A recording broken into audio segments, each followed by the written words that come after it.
힘이 있습니다. 이런 제목으로 말씀을 나누려고 합니다. 예수님이 십자가에 달리신 후 사흘째 되는 날이었습니다. 동이 트기 전에 막달라 마리아를 비롯한 몇몇의 여인들은 예수님의 시신에 향품을 발라드리기 위해서 주님의 무덤을 향해 달려가고 있었습니다. 무덤에 도착한 여인들은 천사들을 보고 깜짝 놀랄 만한 뉴스를 접하게 됩니다. 너희는 무서워 말라. 십자가에 못 박히신 예수를 너희가 찾는 줄 내가 아노라. 그가 여기 계시지 않고 그의 말씀하시던 대로 살아나셨느니라. 와서 그의 누우셨던 곳을 보라. 이 엄청난 뉴스를 지금 선포하고 있는 것입니다. 여러분, 사람이 죽으면 어떻게 다시 살아날 수가 있겠어요? 그러나 예수님은 죽으신 후에 다시 살아나셨습니다. 죽으셨던 분이 다시 살아나서 무덤에 더 이상 계시지 않는다는 것입니다. 이것은 엄청난 뉴스였고 놀라운 소식이었기에 예수님이 다시 살아나셨다는 이 소식은 순식간에 제자들 사이에 퍼져나가게 됩니다. 물론 처음에는 예수님의 제자들조차도 예수님의 부활을 믿지를 못하는 분위기가 역력했습니다. 그러나 제자들은 그들을 찾아오신 부활하신 예수님을 만남으로 인해 주님이 다시 살아나셨음을 확인을 합니다. 그리고는 하늘의 신령한 기쁨 가운데로 그들은 빨려 들어가고야 말았습니다. 더욱 놀라운 사실은 그토록 나약하고 비겁하고 무지했던 제자들이 부활하신 예수님을 만난 이후부터는 완전히 달라지는 것이었어요.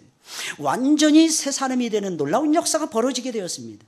부활하신 예수님을 만났던 거의 모든 사람들은 부활의 증인이 되어서 예수님의 십자가와 부활을 자랑하고 증거하는 하나님의 종들이 되는 역사가 벌어지기 시작을 했다는 것입니다.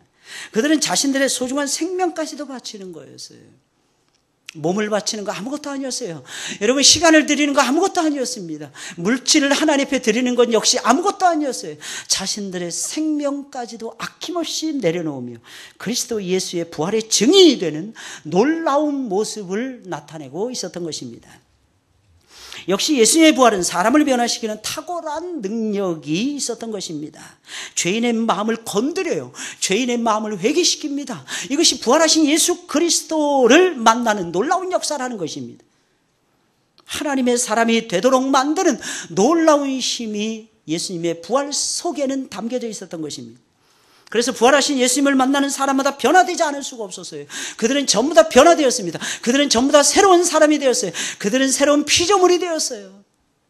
그리고 하나님 안에서 그리스도 예수 안에서 새로운 인생의 각을 잡기 시작을 합니다. 새로운 인생의 계획을 세우기 시작을 합니다. 새로운 삶을 도모하기 시작을 합니다. 그러면서 그들은 당당하게 세상 속에서 새로운 사람이 되어서 새로운 삶을 살아갈 수가 있었다고 하는 사실입니다. 부활은 단순히 죽은 자가 다시 살아나는 것이 아니라 죽었던 존재가 완전히 새롭게 변화되어서 다시 태어나는 것을 가리키는 것입니다. 완전히 달라진 모습으로 변화되는 거예요. 완전히 새로운 모습으로, 진정 변화된 새로운 모습으로 다시 살아나는 것. 여러분, 이것을 가리켜서 성경은 말을 하기를 부활이라고 하는 것입니다. 사랑하는 여러분들, 부활하셨습니까, 여러분들? 여러분, 다시 새로워지셨습니까, 여러분들? 우리는 예수님을 만난 순간부터 이 놀라운 사건을 경험하게 되는 것입니다. 예수님의 부활 속에는 사람을 변화시키고 사람을 새롭게 하고 사람을 온전케 하는 놀라운 파워가 담겨져 있었던 것입니다. 우리들 가운데는 부활하신 예수님을 만났음에도 불구하고 변화되지 못하는 사람들이 많을 것입니다. 왜 그런 것입니까, 사랑하는 여러분들? 세상에 혹시 눈길을 주어서 그런 것은 아닙니까? 아직도 여전히 하나님보다 세상을 더 사랑해서 그런 것은 아닐까요? 여전히 내 문제가 앞서가고 주님의 문제는 뒤서가고, 여전히 다른 사람은 내 눈 밖에서 사라져가고 있고 오직 내 형편, 내 처지, 내 입장만이 부각되어서 그런 것은 아닐까요? 그러나 원인은 어찌 되었든지 간에 저와 여러분들은 기억을 하셔야 됩니다. 우리가 진정 변화되고 진정 새로운 사람이 되는 비결이 무엇이냐고 하는 사실입니다. 저와 여러분들은 바로 그 비결을 발견해야 되는 것입니다. 왜 따져보기 전에 어떻게 해야만이 내가 새로워질 수 있을까? 어떻게 해야 내가 다른 삶을 살아갈 수 있을까? 내가 무엇을 해야 아버지께서 기뻐하실까? 내가 무엇을 해야 부활하신 예수님을 표출하며 부활하신 예수님을 자랑하며 주님이 계신 그 동산을 향해서 힘차게 내가 뻗어갈 수 있을까? 그것은 다른 비법은 없습니다. 오직 부활하신 예수 그리스도를 만나는 길밖에 없는 것입니다.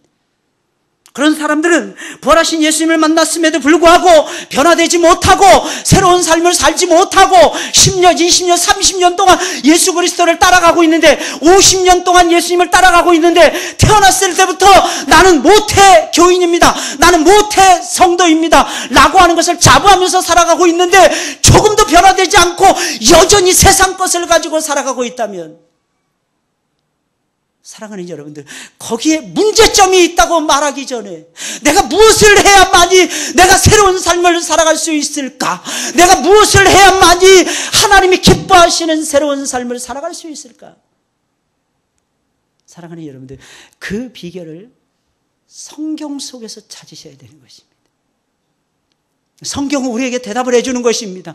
그 비법은 다른 데 없다는 것입니다. 부활하신 예수님을 다시 만나야 된다는 거예요. 사랑하는 여러분들, 이 세상에서 최고의 축복이 뭔지 아십니까? 주님을 만나는 축복이에요. 주님을. 어떤 사람은 그렇게 말을 하더라고요. 부모를 잘 만나면 인생의 반은 성공했대요. 부모를 잘 만나면 인생의 반은 성공했답니다. 과연 그럴까요? 사랑하는 여러분들, 제가 보기엔 그렇지 않은 것 같아요. 누구를 아무리 잘 만나더라도 주님을 만나지 못한 인생은 실패한 인생이에요.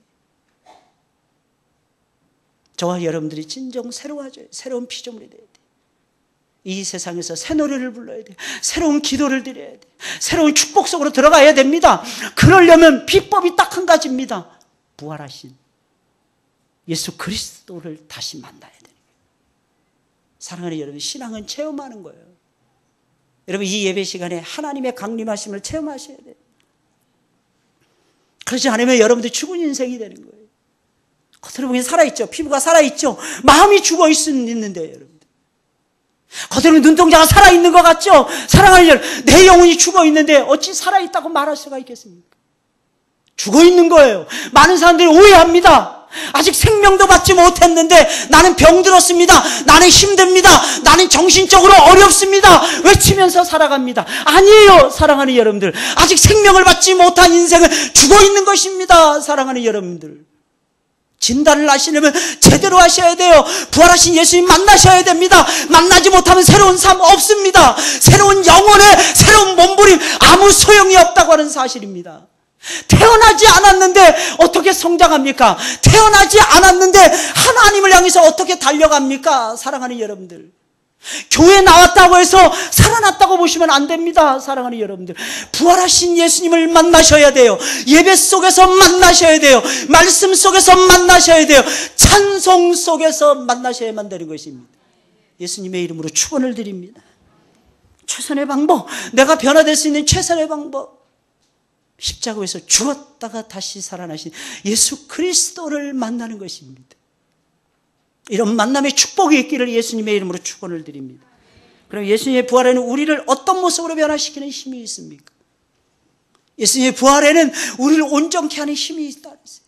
우리를 변화시키는 힘이 있다 그랬어요. 첫째로 예수님의 부활은 우리 안에 있는 모든 두려움을 물리치게 하는 힘이 있어요. 우리 안에 두려움이 얼마나 많습니까, 여러분들? 사람이 느끼는 두려움과 공포가 약 75가지가 있다. 75가지. 어떤 사람은 높은 곳에 올라가면 두려움을 느껴요. 어떤 사람은 속도가 빠르면 두려움을 느낍니다. 어떤 사람은 다 괜찮은데 사람만 만나면 두려움을 느껴요. 어떤 사람은 공부 앞에서 두려워 떱니다, 여러분. 그래서 어느 목사님은, 우리 선배 중에 어느 목사님은 성령도 시험은 두려워한다 그랬어요. 쥐가 미안합니다. 당신이 두려워하는 건데. 자기가 두려워하는 것은 성령이 두려워한다 그랬어요. 왜? 자기는 성령 충만한 사람이었거든요. 그런데 이상하게 시험 문제지만 딱 받으면 부들부들 떠는 거예요. 누구에게나 다 공포는 있다는 거예요. 어떤 사람은 귀신에 두려워합니다. 어떤 사람은 가게에 내려오는 내력에 두려워합니다. 어떤 사람은 부모가 잘못된 인생을 살아가며 나 역시도 저주받은 인생이라고 생각하는 사람들이 우리 가운데 얼마나 많이 있는지 몰라요. 사랑하는 여러분들, 우리 주님은 우리를 만나시길 원하십니다. 우리를 만나서 새롭게 변화시켜 주시기를 원하세요. 그래서 우리 주님은 제자들을 찾아오셔서 제일 먼저 주셨던 선물이 두려움을 몰아내고 그들의 마음속에 삶에 대한 새로운 용기를 심어주는 것이었어요. 주님의 제자들은 비록 예수님을 버리고 도망친 사람들이었지만 그럼에도 불구하고 그들은 하나님을 사랑하는 사람들이었어요. 사랑하는 여러분들, 예수님은 이런 것을 좋아하시는 거예요. 오늘도 저와 여러분들에게 예수님 찾아오셔서 묻고 계십니다. 내가 나를 사랑하느냐? 내가 이 모든 사람들보다 내가 나를 더 사랑하느냐? 제자들은 실패한 인생이었잖아요. 예수님을 부인했어요. 예수님을 버렸어요. 예수님을 나 몰라라 하고 도망친 장본인들이 예수님의 제자들이었어요. 그럼에도 불구하고 사랑하는 여러분들, 제자들의 마음속에 놓치지 않는 것이 딱 한 가지가 있었어요. 그것이 무엇이었을까요, 여러분들? 바로 주님을 사랑하는 그들의 마음이었어요. 사랑하는 여러분들, 믿으시기를 주의 이름으로 축원을 드립니다. 요한의 아들 시몬아, 내가 너를 이 사람들보다 더 사랑하느냐? 예, 주님. 주께서 내가 주님을 사랑하는 줄 아시나이다. 비록 실패했어요. 예수님은 아가페로 물어봤어요. 내가 이 사람들보다 나를 더 아가페하느냐? 그때 베드로가 대답을 하는 거예요. 주님 아시지 않습니까? 나는 주님을 아가페할 수 없는 죄인입니다. 주님. 그저 조건 보고 상황 보고 여건 봐서 주님을 필레오 알 수밖에 없는 죄인이라는 것을 주님이 아시나이다. 거기서 주님이 내가 주를 사랑하는 줄 아시나이다. 그 사랑이라는 말은 우리나라 말로 똑같이 사랑이지만 원문에는요 필레오라고 하는 단어였어요. 내가 주님을 필리아 아는 것을 주께서 아시나이다. 나는 절대로 주님을 아가페할 수 없는 죄인입니다. 그러나 분명한 것이 있었어요. 베드로의 마음속에, 제자들의 마음속에는 주님을 사랑하는 마음이 담겨져 있었다고 하는 사실입니다.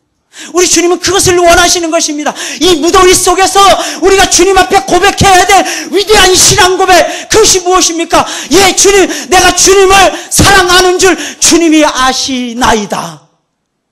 사랑하는 여러분들, 이 고백하시면서 무더위를 이겨나가시기를 예수님의 이름으로 축원을 드립니다. 사랑하는 여러분들, 누구나 다 힘들잖아요.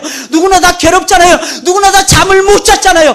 그러나 우리는 이 시간에 주님 앞에 고백을 해야 되는 것입니다. 주님, 내가 주님을 사랑하는 줄 주께서 아시나이다. 그래서 부활하신 주님께서는 두려움에 잠겨서 꼼짝 못하고 있는 제자들을 찾아오신 거예요. 그리고 그들에게 삶에 대한 위대한 용기를 심어주고 계셨던 것입니다. 본문 19절에 있는 말씀, 그 당시에 제자들이 어떤 모습을 하고 있었는지를 우리에게 적나라하게 보여주고 있어요.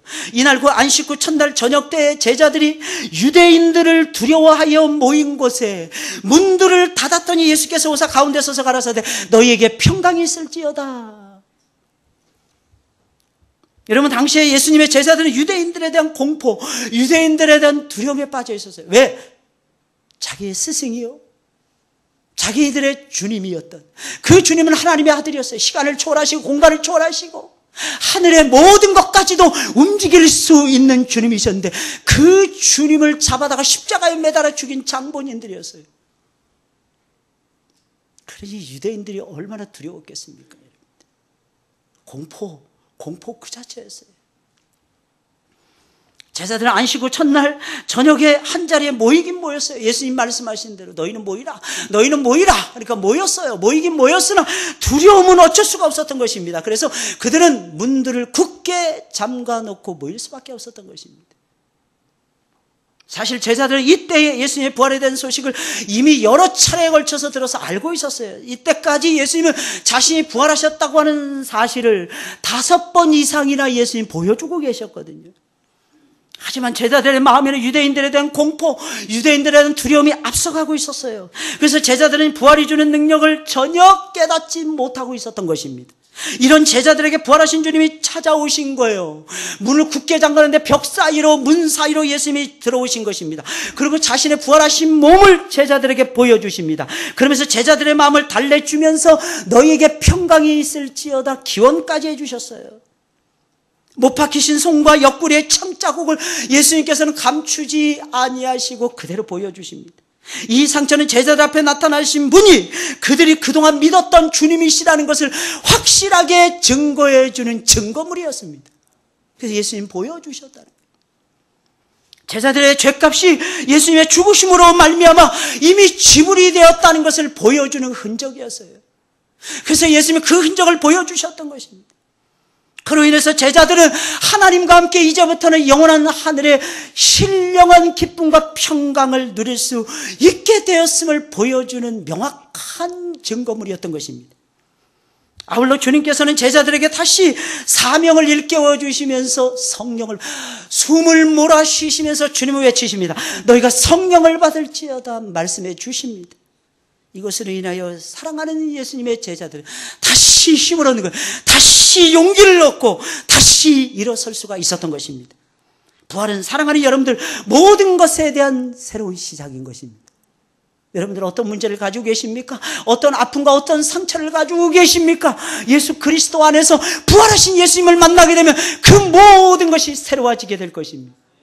그 모든 것이 치료가 될 것입니다.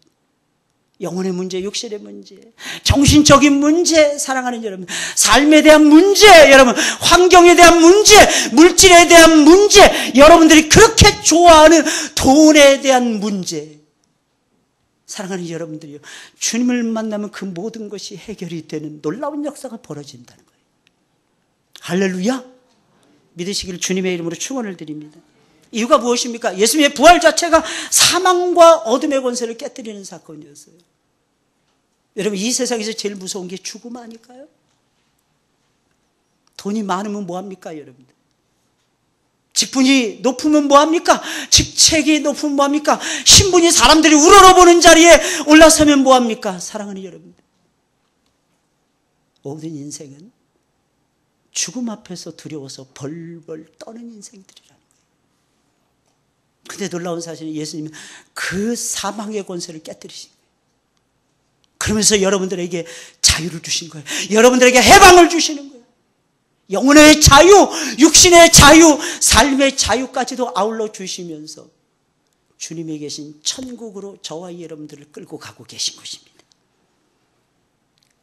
주님은 다른 것은 그래서 전하지 아니하시고 자신의 부활, 다시 살아나심과 함께 우리 주님은 길이요 진리요 생명이신 자기 자신을 보여주심과 함께 사랑하는 제자들에게 평안과 사명과 더 나아가서는 성령과 믿음을 전파하셨던 것입니다. 그래서 부활하신 주님을 만난 사람들은 사랑하는 여러분들 기억하셔야 돼요. 두려움에서 해방이 될 수가 있었던 것입니다. 그 두려움의 해방 속에서 동시에 하나님이 주신 위대한 선물이 있었어요. 그것이 무엇일까요? 용기. 신령한 하늘의 용기. 새로운 삶을 얼마든지 살아갈 수 있다라고 하는 새로운 희망의 용기. 우리 주님께서는 저와 여러분들에게 두려움을 물리치고 용기를 주시는 위대하신 주님이셨습니다. 사랑하는 여러분들, 믿으시기를 주의 이름으로 축원을 드립니다. 주님을 다시 만난 그 순간부터 이미 두려움과는 멀어져 있었던 거예요. 그들은 주님이 분명히 살아나셨고 자신들을 돌보고 계신다는 사실을 확인할 수가 있었어요. 그러니 사랑하는 여러분들, 어찌 새로운 용기를 얻지 않을 수가 있겠습니까? 하나님은, 부활하신 주님은 우리들에게 용기를 주고 계십니다. 둘째로 예수님의 부활은 우리 안에 있는 모든 불신을 제거하고 확신이 넘치는 새로운 삶으로 이끌어주는 힘이 있습니다. 예수님의 부활은 우리를 불신의 자리에서 확신의 자리로 옮겨준다는 것입니다. 사랑하는 여러분들이 어디에 우리를 확신의 자리로 끌고 가는 힘이 있습니까, 여러분? 바로 부활 안에 있다는 것입니다. 그러나 부활을 바라보고 믿는 자는 그러니 확신 속에서 살아갈 수밖에 없다는 것입니다. 예수님이 부활하신 그날 밤에 모든 제자들이 모인 자리에 의심 많은 도마만 빠져 있었습니다. 아마도 도마는 예수님의 죽으심에 크게 실망한 나머지 제자들과 함께 있는 것조차도 힘들었던 모양입니다. 그럴 때 있잖아요, 여러분들. 엄청난 기대감을 가지고 따라갔는데 아무것도 없는 거예요. 그 기대했던 것이 싹 사라져버리는 거예요. 그때 같이 공동으로 추구했던 사람들과 함께 있는 것조차도 힘들어질 때가 있잖아요, 여러분. 바로 도마가 그랬다는 것입니다. 그러나 사랑하는 여러분들 기억하셔야 됩니다. 낙심하고 실패했을 때는 믿음의 사람들과 함께 하셔야 됩니다. 그래야 다시 설 수 있어요. 그래야 소망을 발견할 수가 있어요. 그래야 이겨낼 수가 있는 것입니다. 나 혼자만의 고독, 나 혼자만의 시간, 다른 사람 만나는 것도 힘들다. 이때는 다른 사람 더 열심히 만나야 되는 거예요. 그렇지 않으면 자괴감이 빠져요. 그렇지 않으면 계속해서 흔들립니다.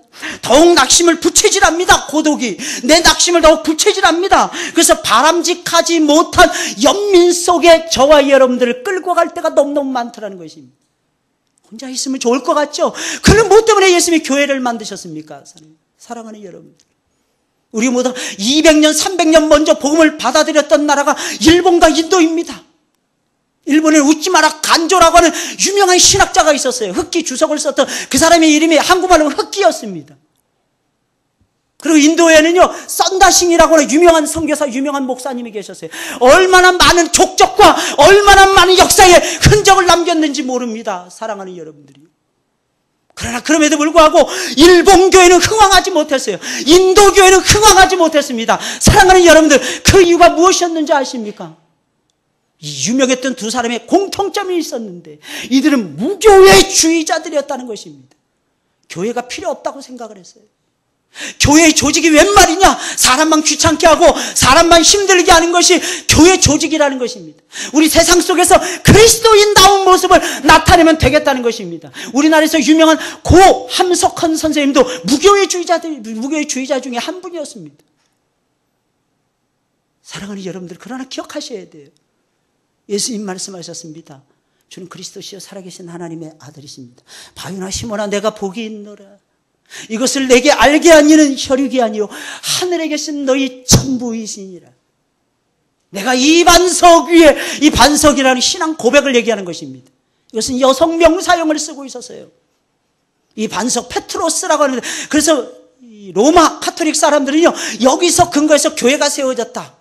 여기서 베드로의 이름이 나온 것이다. 물론 베드로의 이름이 나온 것은 똑같은 어원은 똑같습니다. 그러나 여기서 말하는 이 반석이라는 것은 남성 명사가 아니고 여성 명사형이었어요. 그리고 베드로라는 이름은 남성 명사. 확연히 다르지 않습니까? 이 신앙 고백 위에 내 교회를 세우리니 음부의 권세가 이기지 못할 것이니라. 사랑하는 여러분들 기억하셔야 돼요. 힘들고 어려우면 교회 오셔야 돼요. 아프시면 교회 오셔야 됩니다. 목사님에게 전화하셔야 돼요. 장로님들에게 전화하셔야 돼요. 내가 이렇게 힘듭니다. 나를 위해서 기도해 주세요. 내가 기도받아야 살 것 같습니다.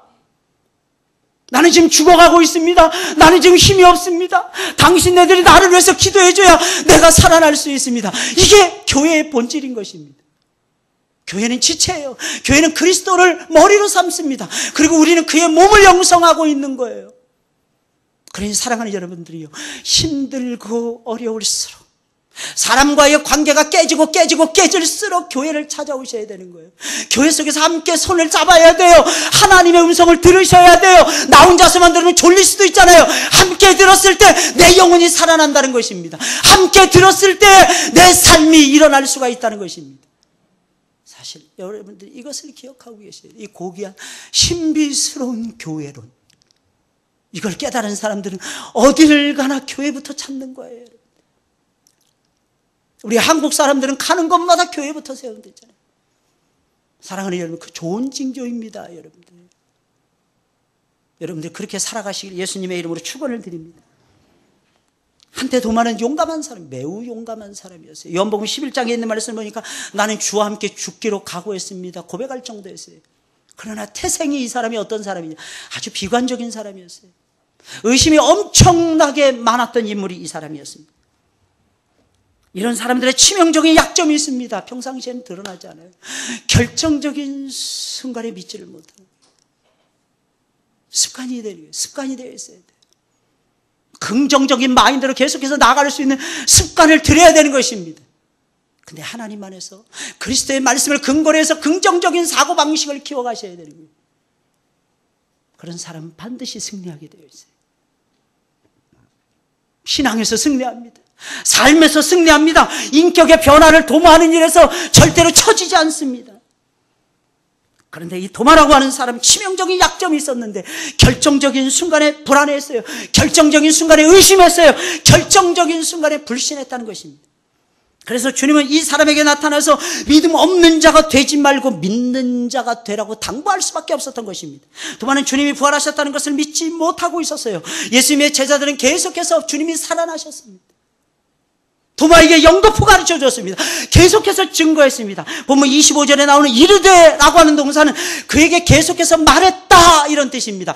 계속해서 제자들이 말하고 있었어요. 여인들이 부활을 목격했던 여인들이 계속해서 말하고 있었어요. 엠마오로 내려가던 두 제자들도 다시 턴해서 돌아와서 도마에게 주님이 부활하셨다 합세해서 증거했습니다. 그럼에도 불구하고 도마는 믿지 못하고 있었다는 거예요. 이런 모습을 주님은 다 보고 계셨기에 다음 주일날 밤에 8해가 지난 다음에 제자들이 모인 자리에 다시 찾아오셔서 유독 예수님께서는 도마에게만 말씀하셨던 것입니다.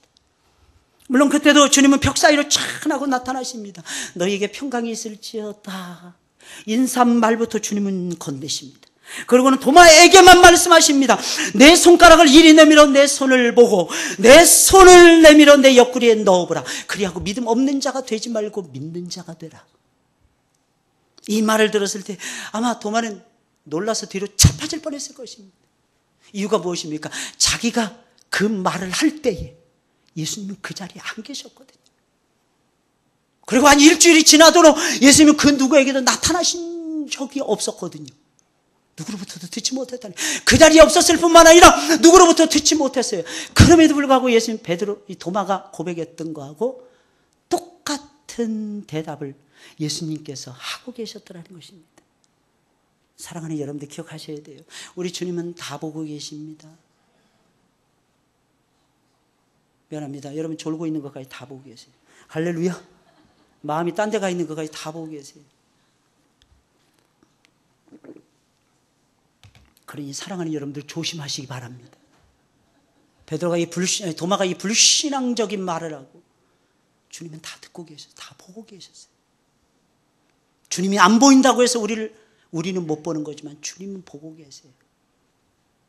그러니 사랑하는 여러분들, 여러분들이 아름다운 신앙 고백을 하고 하나님 기뻐하시는 일에 섭리를 따라서 가표를 던지고 주님을 사랑합니다 외쳤을 때에 사랑하는 여러분들, 주님을 얼마나 자세히 보고 계시고 얼마나 자세히 기억하고 계시겠습니까? 여러분들 생각을 해보세요. 여러분들 세상에 온통 불신앙 덩어리잖아요.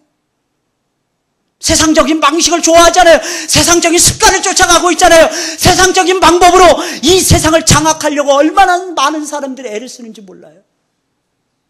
그런데 그 중에서 주님의 방법으로 세상을 살아가고자 하는 사람들이 있다면, 사랑하는 여러분들, 주님이 얼마나 자세히 보고 계시겠어요.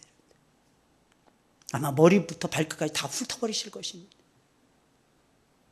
복사 딱 떠놓으실 거예요. 내가 카피해 놓을게. 딱 카피해 놓으실 것입니다. 사랑하는 여러분들, 이것이 주님의 놀라우신 역사하시는 것입니다. 의심 많은 도마는 그때 주님의 손과 옆구리를 쳐다보면서 이렇게 고백했어요. 나의 주시며 나의 하나님이십니다. 여러분들 그렇게 되시길 주의 이름으로 축원을 드립니다. 여러분, 주님은 의심이 많고 불신하기를 좋아하는 도마를 기꺼이 용서해 주신 것입니다. 그래서 도마를 찾아가신 것이에요. 부활하신 자신의 몸을 보여주신 것입니다. 그리고 도마로 하여금 불신앙을 버리고 확신이 넘치는 새로운 삶의 자리로 주님은 이끌어 주셨다는 것입니다. 당시에 대부분의 사람들이 그랬듯이 이 도마에게도 디두모라고 하는 헬라식 이름이 있었어요. 이 디두모라고 하는 이름의 뜻은 쌍둥이라고 하는 뜻입니다. 여기서 저와 여러분들은 생각해 보셔야 됩니다. 도대체 도마는 누구와 쌍둥이였을까요, 여러분들? 그 쌍둥이에 대한 흔적은 나오지 않습니다. 그 쌍둥이는 저와 여러분들 것입니다. 의심하기 좋아하는 도마. 불신앙의 자리에 함부로 나가서 함부로 고백하는 이 도마의 모습. 그는 분명히 주님의 제자였다는 것입니다. 그럼에도 불구하고 그는 의심하고 있었어요. 혹시 우리들이 그러고 있지 않습니까? 우리는 주님의 제자들이에요. 우리는 그리스도인들입니다. 사랑하는 여러분들. 그럼에도 불구하고 우리 입에서 불신앙의 고백이 터지지는 않습니까? 셋째로 예수님의 부활은 모든 믿는 자들을 사망에서 생명으로 옮겨놓는 힘이 있습니다. 오늘 본문 30절 31절에 우리 다 같이 읽어볼까요? 시작. 예수께서 제자들 앞에서 이 책에 기록되지 아니한 너희로 예수께서 하나님의 아들 그리스도이심을 믿게 하려 함이요 또 너희로 믿고 그 이름을 힘입어 생명을 얻게 하려 함이라. 아멘. 여러분, 예수님은 가시는 곳마다 표적을 행하셨어요. 기사와 기적을 일으키셨습니다. 성경에 기록되지 않은 기적이 무수합니다. 엄청나게 많을 정도였어요. 하지만 성경은 예수님이 하나님의 아들이신 것을 믿게 하고 알게 하는 데는 충분합니다. 이게 성경의 힘이에요. 그 이름을 힘입어 또한 영생을 얻게 하는 데도 성경은 충분하더라는 것입니다. 사랑하는 여러분들, 그 이유가 무엇입니까? 그 이유는 성경은 기적 중에 기적인 예수 그리스도의 십자가의 죽으심과 해를 받으신 이후에도 무덤문에 머물러 계시지 아니하시고 다시 살아나신 예수님의 부활을 저와 여러분들에게 확실하게 가르쳐주고 있기 때문이라는 것입니다. 성경이 가르쳐주고 있는 거예요. 여러분, 기적 중에 기적이 무엇입니까? 하나님의 아들이 사람의 몸을 입고 사람이 되셨다는 거예요. 더 놀라운 기적이 무엇입니까? 그 아들이 우리의 죄와 허물을 짊어지고 십자가 위에서 돌아가셨다는 것입니다. 그것보다 더 큰 기적이 무엇입니까? 그분이 무덤 속에만 머물러 계시지 아니하시고 사흘 만에 부활하셨다는 거예요. 사흘 만에 죽음의 권세를 깨뜨리시고 사망의 권세를 이기시고 그 예수님께서 부활하셨다는 것입니다. 더 놀라운 사실, 그 예수님을 믿는 자에게는 영생이 주어진다고 하는 사실입니다. 사랑하는 여러분들, 믿으시길 주의 이름으로 축원을 드립니다. 지금도 주님은 다른 기적을 보여주시기보다는 우리에게 최고의 기적을 보여주기를 원하십니다. 그것이 무엇입니까? 주님의 죽으심이에요. 그것이 무엇입니까? 주님의 부활하심인 것입니다. 다른 것을 여러분들이 하나님 앞에 달라고 하시기 전에 주님의 십자가를 더듬게 해달라고, 주님의 그 부활하신 놀라운 역사를 체험하며 살게 해달라고 저와 여러분들은 하나님 앞에 매달리셔야 될 것입니다. 그 사람이 하나님의 아들이 되는 거예요.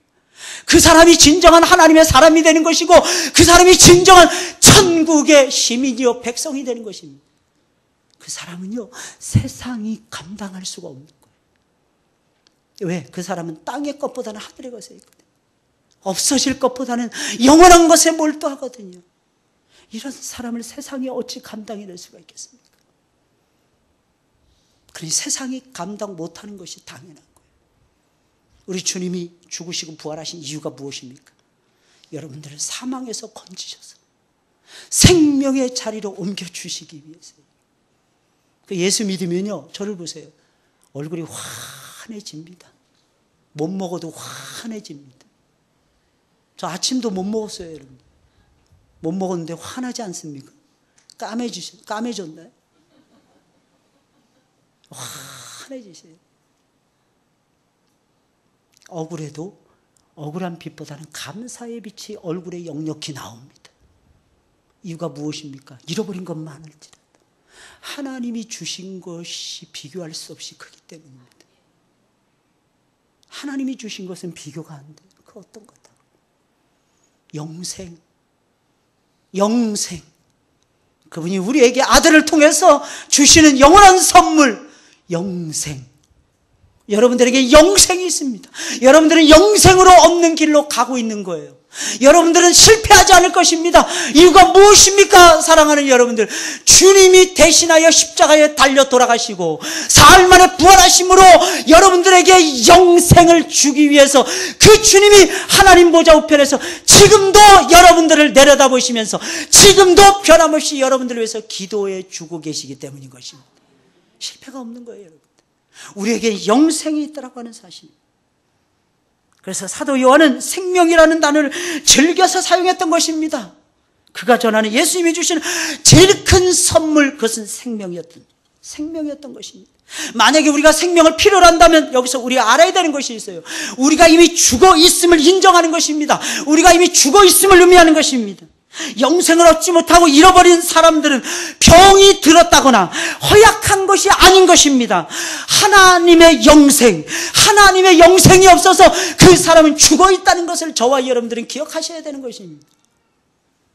그러니 그런 사람들에게 가장 필요한 것이 무엇입니까? 예수.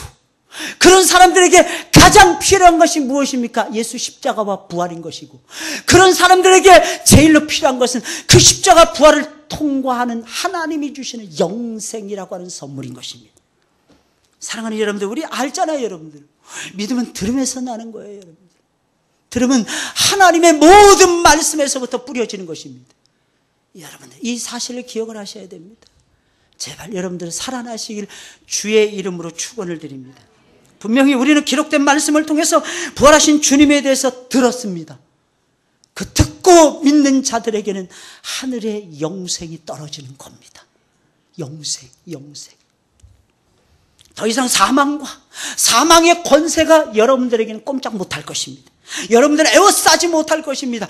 절대로 여러분들을 끌고 가지 못할 것입니다. 우리 안에, 이유가 무엇입니까? 우리 안에 부활하신 주님이 들어와 계시는 거예요. 이미 그분을 통해서 영원한 생명이 우리 몸속에 들어와서 왕노릇을 하기 시작을 하는 거예요. 그래서 아무리 잘못된 선택을 하더라도 사랑하는 여러분들 염려하지 마세요. 하나님이 방향을 확 바꿔버리실 것입니다. 나는 이게 좋아요. 우겨보세요. 사랑하는 여러분들, 그렇게 살 수 있는가? 하루는 그렇게 살 수 있을지 몰라요. 내일은 돌이킬 수밖에 없을 것입니다. 이거 내 안에 영생이 있고 내 안에 주님이 계시기 때문이고 내 안에 진리의 말씀이 있기 때문인 것입니다. 그분이 빛이에요. 그분이 계속해서 어둠 가운데 빛을 던져주고 있는 것입니다. 근데 그 빛 가운데로 나도 모르게 갈 수밖에 없잖아요. 이유가 무엇입니까? 우리는 빛을 향해서 나가는 빛된 사람들이기 때문이라고 하는 사실입니다. 거부하려고 해도 거부할 수 없어요, 사람. 그러니까 애시당초 아예 포기해버리셔야 되는 거예요. 어둠의 권세는 포기해야 돼요. 어둠의 일들은 잘라내버리셔야 됩니다. 하나님이 기뻐하시는 것을 선택하시면서 나아가셔야 됩니다. 그것이 거룩이라는 거예요. 그것이 성결이라는 것입니다. 우리는 성결하셔야 되는 것입니다. 목사님, 많은 사람들이 그렇게 사는데 냅두세요, 여러분들. 다른 사람 어떻게 되든지 결정적인 순간, 우리 다 함께 갑시다. 평상시에 해야 되죠. 결정적인 순간에는 내 목숨 건지기도 힘들어요. 그럴 때는 내 목숨마저라도 건져야 됩니다. 나라도 살아야 됩니다. 그래야 죽어가는 사람 하나라도 더 살릴 수 있어요. 이게 성경의 진리예요. 예수님 끝까지 바른 길로 치지 않고 가시잖아요. 그 빛 가운데로 걸어. 나는 세상의 빛이니라. 나는 생명의 빛이니라. 예수님 계속해서 그 길을 가시잖아요.